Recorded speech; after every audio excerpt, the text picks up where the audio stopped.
Welcome to Global TV. Today, a moderate magnitude 4.8 earthquake was occurred in Japan. The earthquake hit Nemi area in Japan on today, 11th December 2022, at 29.6 km shallow depth. US Geological Survey, the first reporter of NC, that this quake has 4.8 magnitude. And German Research of Geosciences also reported that this quake has same magnitude.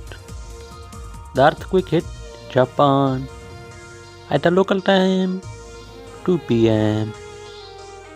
For more update, like, subscribe and share Global TV.